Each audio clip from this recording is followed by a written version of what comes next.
El artículo 18 de la Constitución nos da derecho a estar informados e informar sin censura, sin reservas y con responsabilidad.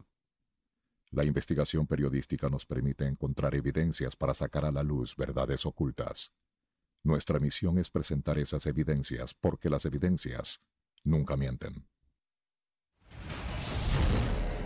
Amigos televidentes, muy buenas noches. Bienvenidos nuevamente a una edición especial en vivo de Artículo 18 sobre la situación en la frontera entre Ecuador y Colombia.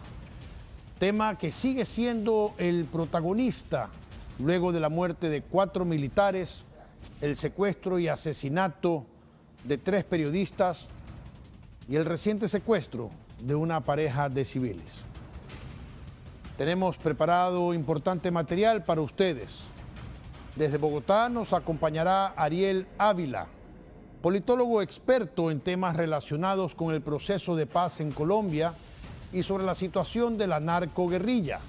Ariel es columnista de Diario El País de Madrid y de la revista Semana de Colombia. Él nos explicará a fondo los problemas sobre disputas de territorio entre grupos disidentes de las FARC y el problema que representa el narcotráfico. Desde Quito nos acompañará el coronel Mario Pazmiño, exdirector de inteligencia y analista internacional en geopolítica, para conversar sobre cómo debemos fortalecer la seguridad en el área fronteriza y qué falta por hacer para ganar esta guerra contra los grupos que atentan contra la paz y la vida de los ciudadanos. Este programa va porque todavía nos faltan 2. Se nos llevaron 7. Nos faltan 2 por Oscar y Katy. ¿Qué es este grupo Oliver Sinisterra? ¿De dónde salió? ¿Son realmente disidentes de las FARC o son solamente un grupo de delincuentes protectores de narcotraficantes? Lucero Llanos nos ha preparado un informe para poder entender de mejor manera cómo se formó y cómo opera el Frente Oliver Sinisterra. Lucero, buenas noches. Buenas noches, Rafael y estimados televidentes. Para muchos ecuatorianos, el tema de la violencia en Colombia, las FARC, la firma de la paz y la aparición de disidencias puede sonar algo confuso y desconocido. Muchos se preguntan cómo se relaciona todo esto con alias Guacho y de dónde salió este Frente Oliver Sinisterra. Para entenderlo de mejor manera, recurrimos a un informe de la Fundación Ideas para la Paz, publicado este mes. Tras la firma del Acuerdo de la Paz entre el gobierno colombiano y las FARC en el año 2016, hubo desacuerdos entre las filas de los militantes del grupo terrorista. Mientras la dirigencia y mandos altos negociaban, algunos miembros de la militancia raza se mantuvieron alejados de esas negociaciones. Es así como comenzaron a aparecer estructuras integradas por excombatientes de las FARC. La mayoría de estas disidencias se vinculó fácilmente a actividades ilícitas como la minería ilegal, la delincuencia y el narcotráfico. Veamos.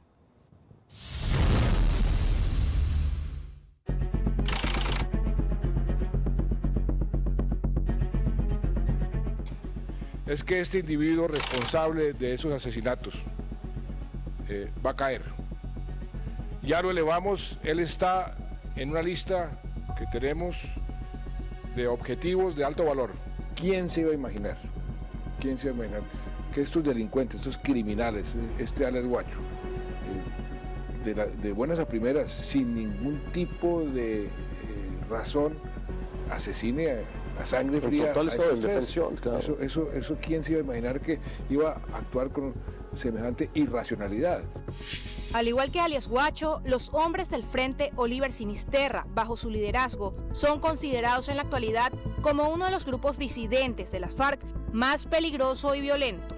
Así lo aseguró un informe de la Fundación Ideas para la Paz sobre las trayectorias y dinámicas territoriales de estas agrupaciones, publicado en abril del 2018. Según el documento, tan solo al Frente Oliver Sinisterra se le atribuye el 11% de los ataques registrados en Colombia en los últimos 2 años.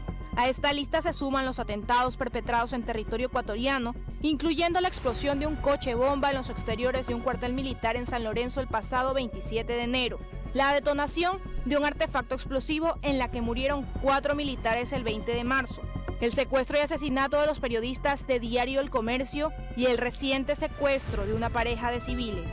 El trabajo de la Fundación Ideas para la Paz, que identificó a un total de 18 estructuras disidentes en el territorio colombiano, precisó que el área de presencia del Frente Oliver Sinisterra son las localidades aledañas a Nariño y Tumaco. Su conformación se dio tras la desintegración de la columna móvil Daniel Aldana y la fragmentación del Frente 29, dos agrupaciones de las FARC que operaban en ese mismo territorio. Luego de la firma del proceso de paz, algunas de las bases se distanciaron, ya sea porque no estaban de acuerdo o porque ya tenían vínculos previos con organizaciones delictivas y del narcotráfico. Así surgen y se imponen en ese sector las Guerrillas Unidas del Sur, Resistencia Campesina, los del Sábalo, Guerrillas Unidas del Pacífico, los Quinienticos, Gente del Orden, entre otras agrupaciones. Es así como entre agosto y septiembre del 2017, alias Guacho trató de recuperar el control del que gozó años atrás en las FARC, aún con pocos exmilicianos y gran presencia de mandos medios, como estaba considerado el propio alias Guacho. Sacó adelante el Frente Oliver Sinisterra y lo estructuró oficialmente a partir de enero del 2017. Según los panfletos repartidos en localidades como Tumaco y referidos en el informe de la Fundación Ideas para la Paz, los Oliver Sinisterra justifican su existencia por el supuesto incumplimiento en la implementación del acuerdo de paz y debido a que siempre se opusieron a la sustitución de cultivos de uso ilícito. Según el informe de la Fundación, los Oliver Sinisterra disputan el territorio del sur de Colombia y norte de Ecuador con agrupaciones como la Guerrilla Unida del Pacífico y el Ejército de Liberación Nacional. ¿Por qué? Porque sirve como ruta para la distribución de cocaína. De ahí que esta agrupación ha establecido nexos con carteles mexicanos como los de Sinaloa y Jalisco para sacar coca por la franja de la costa que va desde el río Mira y el río Mataje en la línea fronteriza. Su rango de acción va desde Nariño, en Colombia, hasta Esmeraldas, Ecuador. Por ejemplo, cerca de la localidad de Mataje, cruzando el río, la Fundación Ideas para la Paz ha identificado al menos 4 cristalizaderos de coca y tan solo un poco más al este, un punto de salida de narcotráfico. Siguiendo el curso del río hacia el Océano Pacífico, se ubican al menos 3 cristalizaderos más, otros 2 más al norte y 3 más en los alrededores de Tumaco. La investigación también señala 6 puntos de salida al mar ubicados entre San Lorenzo, Ecuador, y Terán, Colombia, y al menos 2 corredores de coca. Sobre la metodología de operación, el informe relata que entre sus prácticas figura el reclutamiento forzado de jóvenes y niños, así como las violaciones, que gracias al dinero de narcos mexicanos y colombianos, alias Guacho, en algún momento logró reclutar más gente ofreciendo cerca de 1.8 millones de pesos, es decir, alrededor de $660, a quien se uniera al frente, y que para entrar a su territorio hay que contar con su permiso, ya que en los pueblos dominados por los de Guacho, ubican niños en puntos claves para preguntar a quienes no son del sector por qué visitan el lugar y según eso actúan los círculos de seguridad de la organización.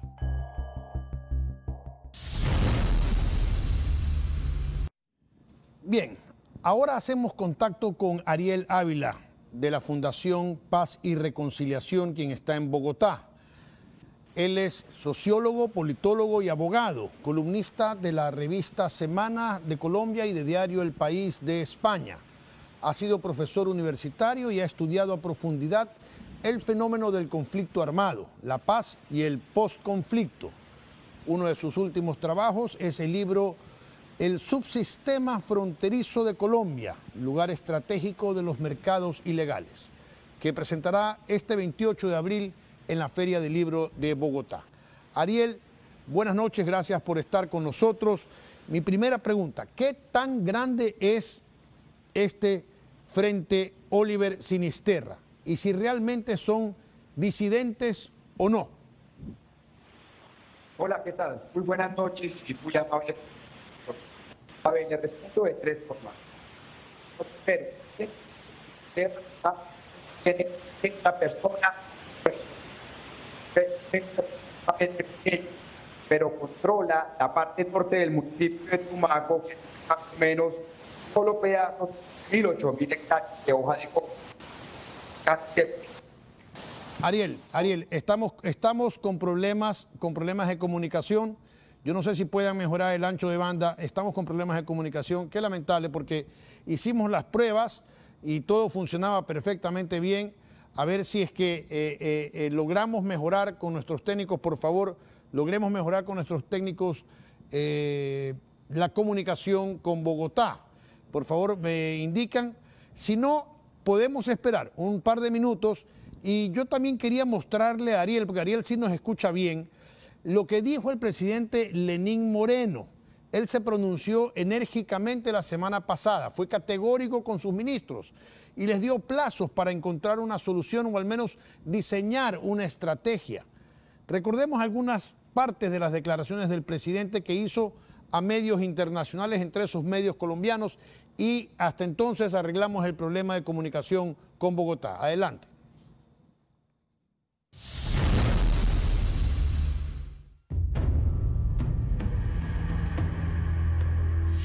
Pero he solicitado a la canciller del Ecuador que frene esas conversaciones y que frene nuestra condición de garante de ese proceso de paz, mientras el ELN no se comprometa a dejar de cumplir esas actividades terroristas.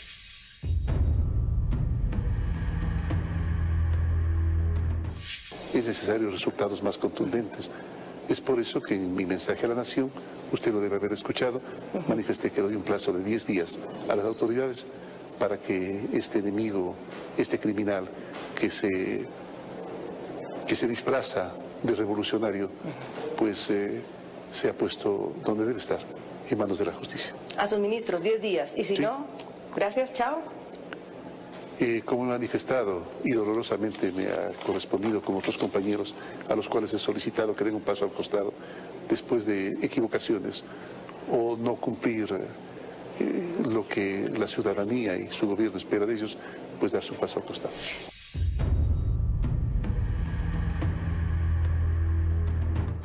Nosotros mismos ya hemos detectado una persona que trabajaba para mi seguridad personal que estaba involucrada en el narcotráfico. ¿Para su seguridad personal? Para mi seguridad personal. ¿Involucrado en el narcotráfico? Pero mire usted, pero por cierto ya está encarcelado.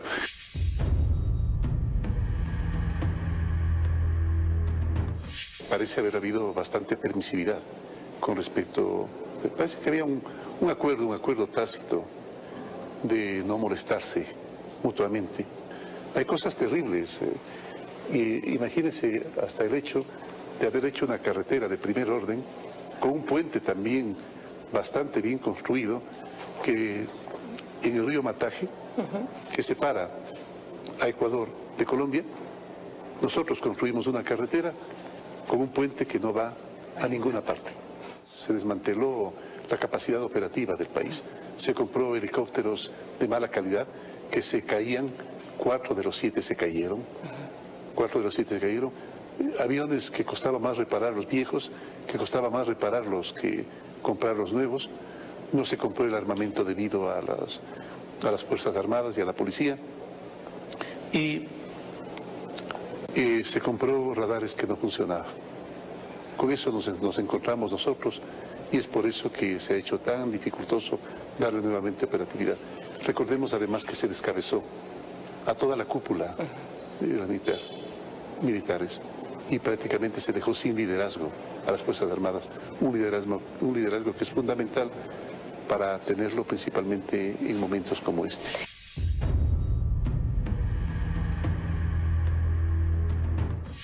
Dice que las FARC habrían financiado con al menos $500,000 a una de las campañas presidenciales de Rafael Correa.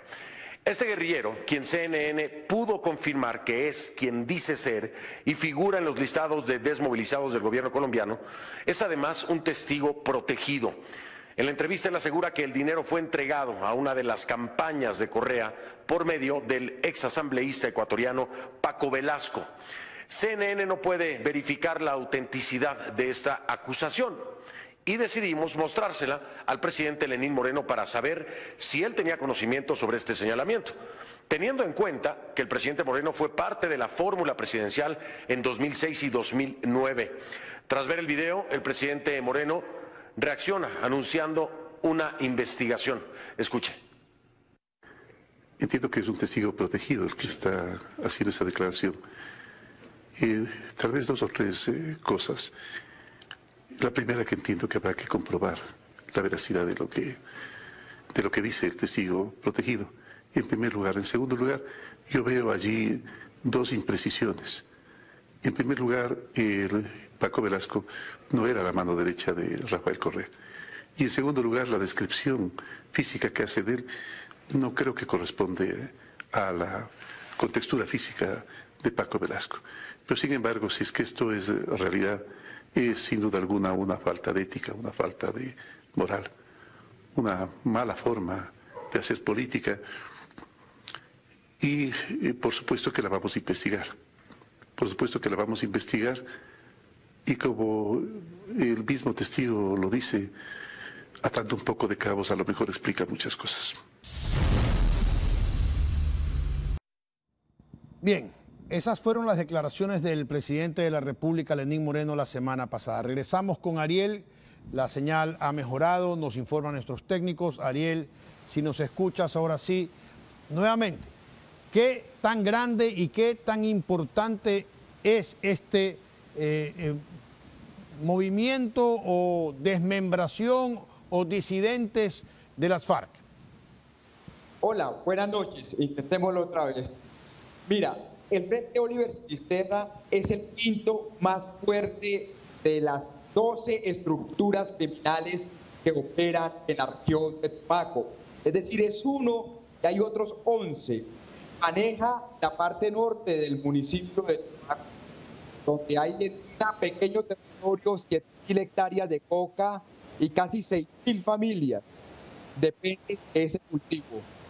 Por eso se fortaleza su base social tan fuerte en esa zona, pero no es una organización criminal fuerte, no diría yo que es como la columna de Daniela Aldana de las FARC, le falta bastante, pero son bastante violentos. Y lo que yo creo es que el gobierno ecuatoriano cometió un error cuando abrió un canal de interlocución con ellos, ya que le dio estatus político a 80 a 100 narcotraficantes y obviamente después vino este chantaje con los nuevos 2 secuestros. Quería preguntar porque te escuché el lunes pasado en una entrevista precisamente que decías que había que cortar ese canal de comunicación. ¿Por qué hay que cortarlo? Yo no conozco mucho el tema de seguridad, pero explícanos por qué hay que cortarlo. Mira, lo que sucede es que los canales de comunicación se abren cuando hay una estructura política, ideológica o media, lo que se llaman los secuestros políticos. Y ahí en este momento se abren. En su momento, por ejemplo, la guerrilla de las FARC tuvo ese famoso figura de los canjeables, en donde incluso intervino el expresidente argentino Kirchner. Pero en este caso estamos hablando de un grupo de narcotraficantes. No hay una ideología, no hay un proyecto político, lo que están es detrás del negocio. Y lo que quieren ellos es que el Estado colombiano y ecuatoriano los deje tranquilos trabajar en el narcotráfico, lo cual es imposible. Al abrir el canal de comunicación, el Estado ecuatoriano nombra un interlocutor válido, le da un estatus político a un grupo criminal. Y eso lo lleva al chantaje que se tiene. Secuestran los 2 periodistas y el conductor, luego los asesinan y luego secuestran otras 2 personas y los pueden liberar, y en 2 meses van a secuestrar otras 2 personas y comienza un chantaje. El tema de la mediación, de abrir el canal de comunicación, es como lo lógico, como lo que primero se hace, pero en Colombia eso ha tenido resultados muy complicados y no se recomienda, es la peor estrategia, pero bueno, ya el gobierno ecuatoriano lo abrió. Hay algo que no me queda claro. Cuando se dieron las conversaciones y se firmó la paz, ¿acaso se olvidaron que habían los carteles de narcotráfico? Y esos carteles de narcotráfico de México principalmente, ¿acaso se iban a quedar sin protectores? Entonces, era lógico suponer que al firmar la paz entre las FARC o los narcoterroristas o como quieran llamarlos, con el gobierno colombiano, ya no iban a poder proteger a los carteles de la droga. Y obviamente estos carteles se buscaron quien los proteja y ahí están protegiéndolos. ¿No es así? ¿No es eso lo que ha sucedido? Usted hace una muy buena pregunta. Mire, el tema es el siguiente. Colombia tiene 150.000 hectáreas de hoja de coca, 236 municipios con minería criminal, tenemos una gran economía de guerra. Se sabía que esto iba a pasar, que se iba a dar un copamiento criminal, esto se advirtió desde hace 4 años. En las FARC operaban en 242 municipios, hoy 76 están con el tema de Tumaco. Entonces esto era esperable. Lo que no era esperable era la lentitud del Estado colombiano y 2, falta de estrategia de copamiento territorial. Eso era lo que no era esperable. Lo demás estaba en los cálculos y le doy este otro dato. Se desmovilizaron 12.300 guerrilleros de las FARC. Hoy han recibido 900, menos del 10%. Cuando se utilizaron los paramilitares en 2006, Colombia recibió el 22%, es decir, aquí estamos en una reincidencia muy baja, pero en todo caso violenta. Lo que ha fallado es la estrategia de copamiento del Estado colombiano.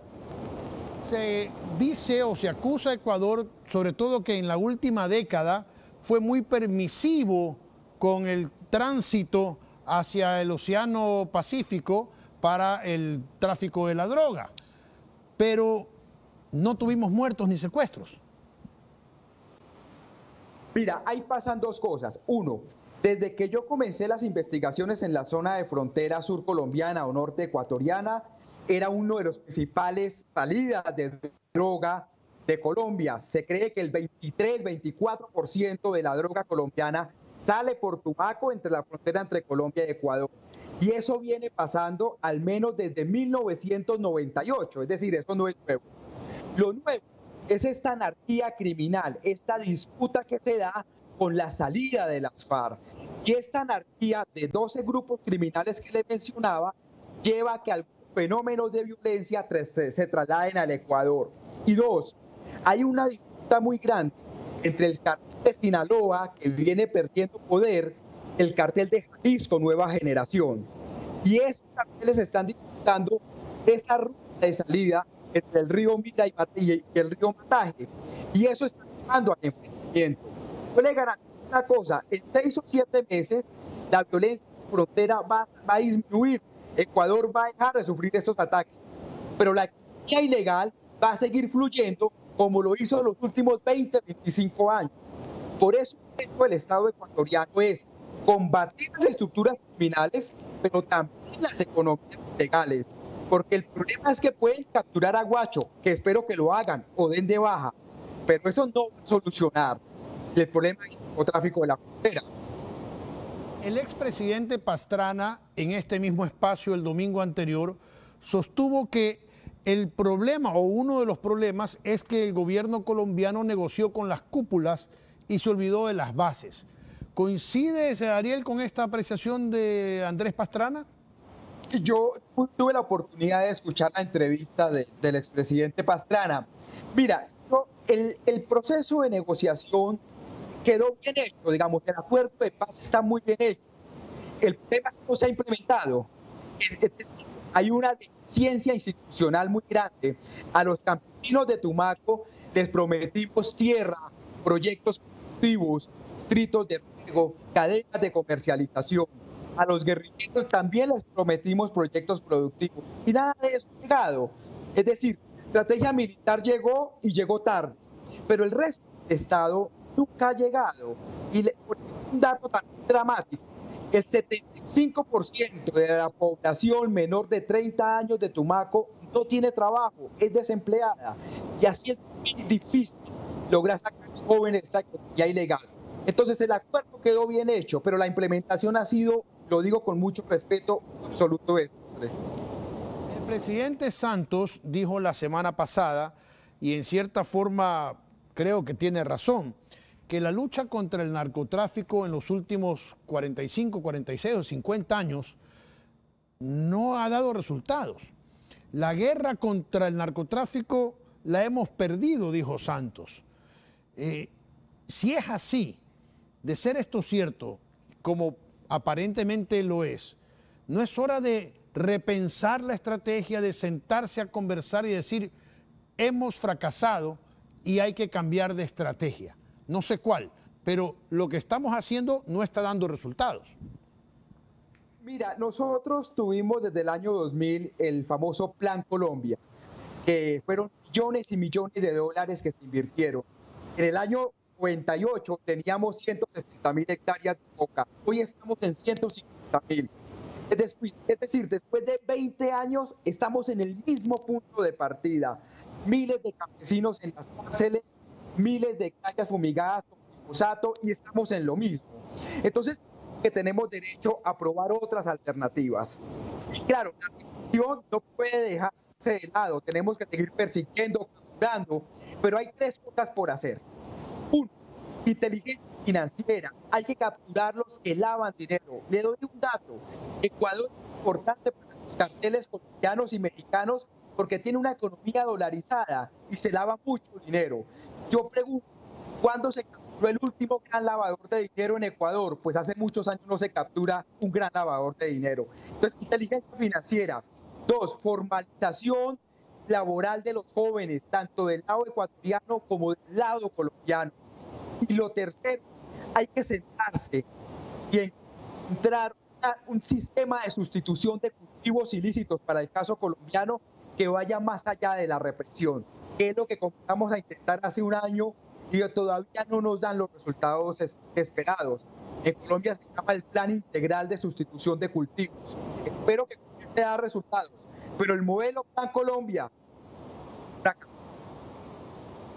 Ariel, quiero agradecerte de sobremanera tu atención. Ariel Analiza es el Twitter de Ariel Ávila, a quien lo pueden encontrar en Twitter. Lo pueden encontrar también y leer su opinión en la columna de Diario El País y también en la revista Semana. Ariel, muchísimas gracias por tu presencia. Un abrazo, mil gracias. Bien, aquí, mis queridos amigos, vamos a hacer una breve pausa y cuando regresemos estará con nosotros el coronel Pazmiño para hablar y para tratar sobre las soluciones, cómo se dio, cómo empezó y qué debemos hacer. Ya regresamos.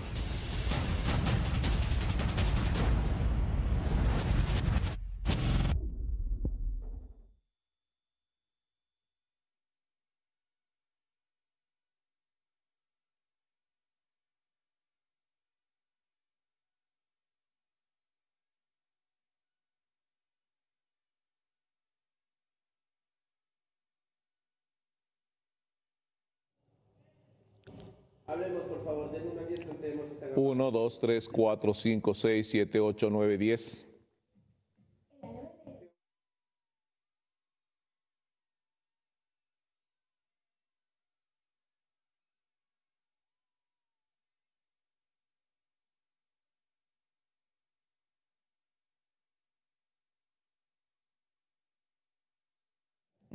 Acá está, acá está, acá está.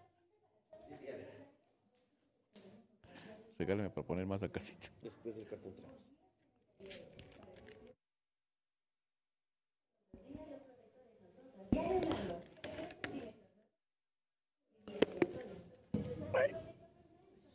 Y ahí está bien, fuera de cámaras.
Estamos de vuelta en Artículo 18 en vivo.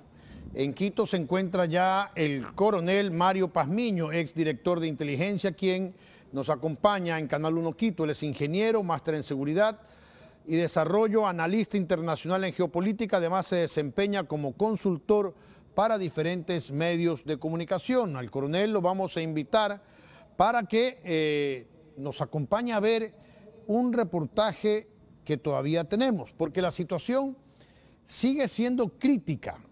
Cuando se dio la cadena, les confieso, cuando se presentaba la cadena y no sabíamos de qué se trataba, yo en el fondo tenía miedo de una mala noticia. Y así estamos todos los ecuatorianos, porque ya se nos llevaron 7 y hay 2 secuestrados. Entonces, tenemos miedo, es la verdad. Lucero nos ha preparado otro tema, lo invito, coronel, a ver el reportaje y regresamos con usted inmediatamente con la entrevista. Por supuesto, Rafael, y es que al dolor de haber perdido 7 compatriotas en manos de estos grupos armados que infunden el terror en la frontera norte, se suma el secuestro de otros 2 compatriotas, Óscar Efrén Villasís Gómez y Katy Vanessa Velasco Pinargote. Veamos.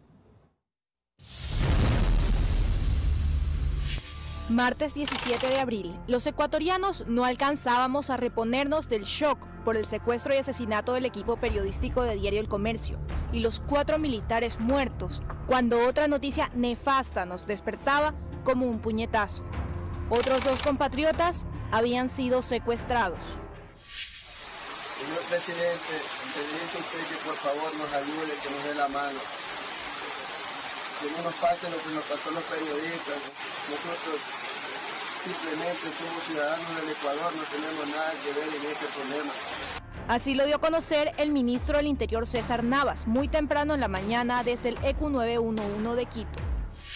En la comunicación realizada anoche por la vía WhatsApp, el número celular de contacto intenta nuevamente jugar con el Ecuador. Pretende que cumplamos con sus exigencias. Caso contrario, nos comunican que enviarán el video que acabamos de ver a los medios de comunicación colombianos, tal como fue su forma de operar en el secuestro y posterior asesinato de los trabajadores del diario El Comercio. El Frente Oliver Sinisterra, con alias Guacho a la cabeza, también estaba detrás de este hecho. Y esta vez el video lo había enviado de manera directa al gobierno, sin necesidad de intermediarios como ocurrió anteriormente en el caso de los periodistas.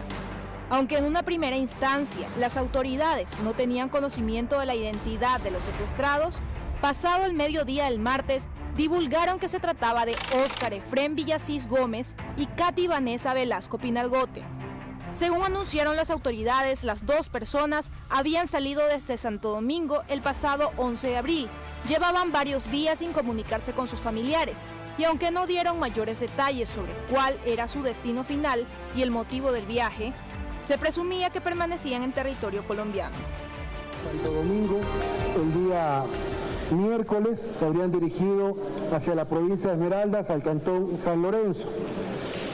El último contacto telefónico se lo tiene en la noche del día miércoles con la familia. Y posteriormente, el día jueves, en la noche, se recibe un mensaje de texto que está siendo analizado por su contenido, porque la forma en la que se expresaba ese mensaje de texto era poco usual en relación a la forma de comunicarse con sus familiares. Hemos avanzado en nuestras investigaciones, encontramos la motocicleta en la que se movilizaban, el hotel en cual se hospedaron y también algunas hipótesis que estamos manejando, y una de ellas es, de acuerdo a versiones de empleados del hotel, ellos el día que llegaron trataron de ir a Puerto Rico, que es una población colombiana que queda frente al cantón San Lorenzo. Y al siguiente día cuando salieron ellos, indicaron que iban a esa población. Así que suponemos que ellos fueron secuestrados en esta población y están allá en Colombia. Katy Vanessa Velasco Pinargote, oriunda de Santo Domingo de los Colorados, tiene 20 años, mientras que Óscar Efrén Villasís Gómez, nacido en Puerto Francisco de Orellana, El Coca, tiene 24 años. En una entrevista con NTN 24, Héctor Villasís, padre de Efrén, aseguró que su hijo era pintor de casas y contratista de obra, que se había separado de su esposa, que era padre de una niña de 18 meses y que recientemente había iniciado una relación con Katy Velasco. Además, mencionó que tenía familiares en la localidad colombiana de Ipiales. Eso no se sabe de los secuestrados, en Esmeraldas, en Atacames, en San Lorenzo, no se sabe nada. Porque mi hijo no tiene nada que ver con eso. Que vengan sanos y salvos a la muchacha y a mi hijo. Por favor, que son jovencitos todavía. Señor presidente, por favor, que nos ayude. Nosotros somos gente pobre, no tenemos plata para decir vamos a pagar un rescate, alguna cosa nosotros.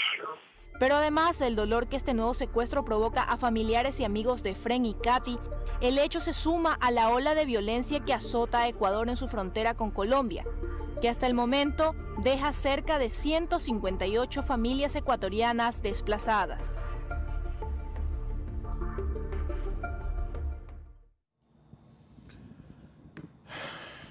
Realmente desgarrador. Saludamos al coronel Mario Pazmiño. Buenas noches, coronel, pidiéndole las respectivas disculpas por la demora, pero fallas técnicas nos impidieron estar un poquito antes. El narcotráfico, y esto es algo para aterrarse, coronel, el narcotráfico tiene tantos tentáculos que ha logrado penetrar hasta la seguridad del propio presidente de la República. Un custodio del presidente de la República fue detenido en un operativo antidrogas la semana pasada. Qué tremenda noticia, qué impactante. Yo realmente no sé cómo interpretar eso, porque si han logrado estar al lado del presidente de la República, ¿dónde nomás estarán? Coronel, buenas noches. Muy buenas noches, un cordial saludo. Bueno, es gravísimo lo que usted acaba de indicar y la denuncia que formuló el mismo presidente de la República con Fernando del Rincón. Lo importante aquí es lo siguiente, es ver qué papel cumplía dentro de esta selección de los diferentes protectores o miembros de la seguridad presidencial la Secretaría de Inteligencia. Me refiero a la SENAIN. Recuerde usted que esta Secretaría de Inteligencia tiene como uno de sus elementos operativos la seguridad presidencial. Por lo tanto, es responsabilidad de la Secretaría de Inteligencia lo había olvidado. Realizar la selección de cada uno de los protectores del presidente de la República. Importante, no es tan fácil. importante, coronel. Yo le digo, lo había olvidado, le confieso. No, está claramente definido esta situación. Lo grave del tema es que el señor presidente de la República muy tranquilamente dice, ¿sabe qué? Encontramos a un protector o a un elemento de seguridad presidencial vinculado con narcotráfico. Lo grave y lo gravísimo del tema es que está poniendo en riesgo la seguridad del presidente de la República, de su familia y también parte de la información que se maneja en el círculo cerrado del presidente de la República. Esas son las connotaciones de una mala selección y con relación al tema este. Ahora, lo que usted dice, no solo se está permeando a ese nivel. Yo creo que el narcotráfico, los carteles de narcotráfico, como bien lo decía Ariel, y permítame ubicar una fotografía para que puedan las personas saber claramente de lo que estamos hablando. Estos círculos que están en la parte de acá arriba, amarillo, azul y rojo, son los tres carteles. Esos tres carteles son cartel de Sinaloa, Nueva Generación, el cartel de Sinaloa, Jalisco Nueva Generación y el cartel del Golfo. Los tres están peleando el ingreso y el manejo de estos corredores de movilidad. Entonces necesitan que esos corredores estén habilitados. Para esto, parte de su estructura y parte de su estrategia es proceder a la infiltración de los estamentos gubernamentales, estamentos de control, policía, Fuerzas Armadas, justicia, porque es parte de su accionar y también son las garantías que tendría dentro de su proceso de infiltración y el negocio ilegal de las drogas en el país. Y por supuesto necesitaban quien los proteja, y para eso está Guacho. Correcto, porque Guacho aparece en el escenario el momento que él tiene que proteger estos corredores. El corredor azul que está acá en este costado, si ustedes pueden observar, es el corredor del Pacífico, y el corredor rojo es el que no se ha topado todavía, es el corredor amazónico. Las flechas amarillas que están ahí son las plataformas internacionales de distribución, y esos círculos rojos que están ahí en el Ecuador son los centros de acopio. Nuestro país cambia de estatus, lo que no quieren entender las autoridades. Pero el cambio de estatus es importante, porque el cambio de estatus, dejamos de ser un país de tránsito para transformarnos en un país de acopio y plataformas internacionales de distribución. Eso es lo que somos en la realidad. Coronel, ¿y usted cree que es fácil, o no fácil, porque nunca será fácil, pero cree que es posible lograr derrotarlos? Es sumamente difícil.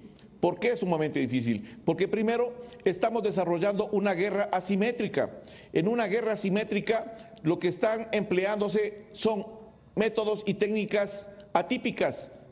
Le enumero algunas de ellas: colocación de coches bombas, actos terroristas, secuestros, extorsiones, asesinatos, y este tipo de situaciones lo que hace es que las Fuerzas Armadas o la fuerza pública no accione, sino reaccione. Quien tiene la iniciativa táctica militar es la estructura de Guacho, y eso se hace mucho más difícil para las Fuerzas Armadas. Usted me pregunta si es fácil.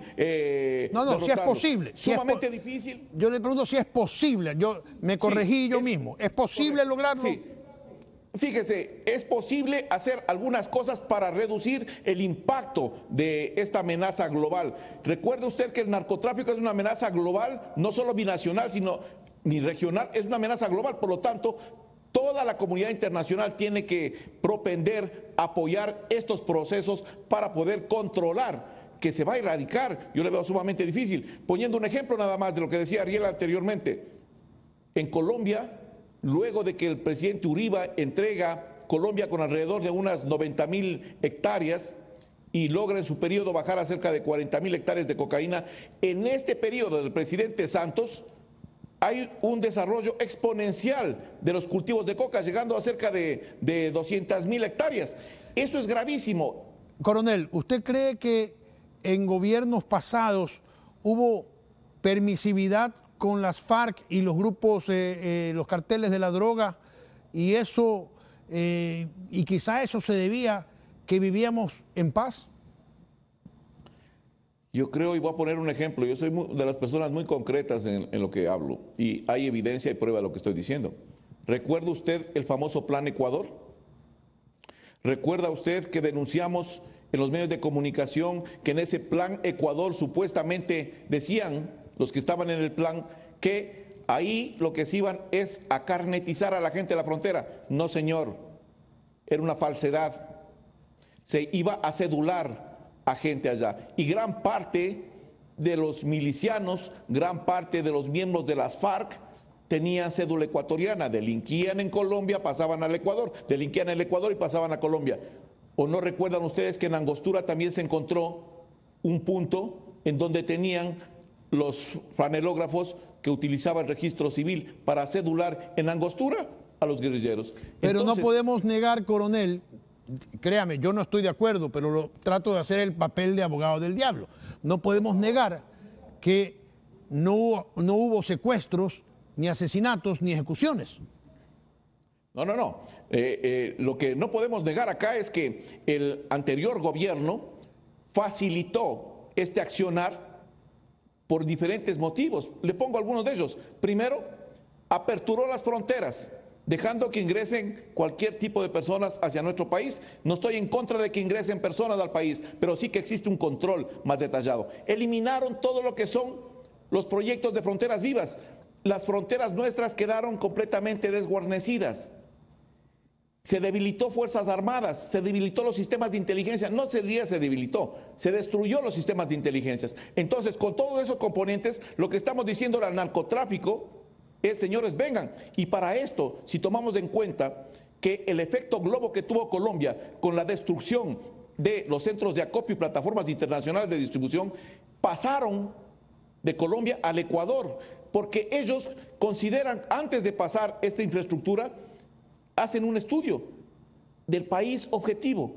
Y ese país era nuestro país, porque nuestro país tenía una justicia sumamente vulnerable, sistemas de control altamente deficientes, corrupción en todos los niveles y, lo más grave, una frontera completamente, diría yo, desprotegida, desguarnecida. ¿Estaría usted de acuerdo con renegociar un acuerdo con Estados Unidos en el tema bases militares?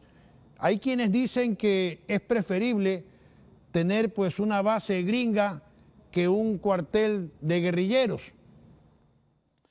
Yo creo que lo importante aquí es recordar al país que hubo un pronunciamiento soberano del pueblo con relación a la base de Manta. La base cumplió su papel, salió. Al momento creo que lo más importante, en base a las circunstancias de la situación que se está viviendo en el país, realizar coordinaciones y cooperación internacional. Tenemos que aperturar a la cooperación internacional. Esto es vital. Permítame, Rafael, solo que les enseñe esta gráfica para que vean cuál es el problema que tenemos. Ahí está 2014, la gráfica de arriba. Esas rayas rojas son trazas, son por donde sale la droga. Cada una liñita de esas de ahí es una ruta de droga. Si ustedes observan, en el Ecuador hay muy pocas. Inicialmente la mayoría salen de Tumaco. Posteriormente, en la gráfica de abajo, ¿ya? Esta gráfica, ustedes pueden apreciar que ahí ya tenemos una gran cantidad de estas trazas que salen desde nuestro país. Salen desde nuestro país. Entonces, tenemos un problema mucho más grave de la simple presencia de Guacho en el sector fronterizo. No nos estamos dando cuenta que Guacho es solo un pequeño engranaje de esta dinámica de crimen organizado. Lo grave, señores, está en los carteles que están peleando el control del corredor de abastecimientos y movilidad del Pacífico. Eso es lo grave para nuestro país, porque Coronel, el corredor atraviesa nuestro país completo. Coronel, le hago la misma pregunta que le hice a Ariel. Y lo dijo el presidente Santos.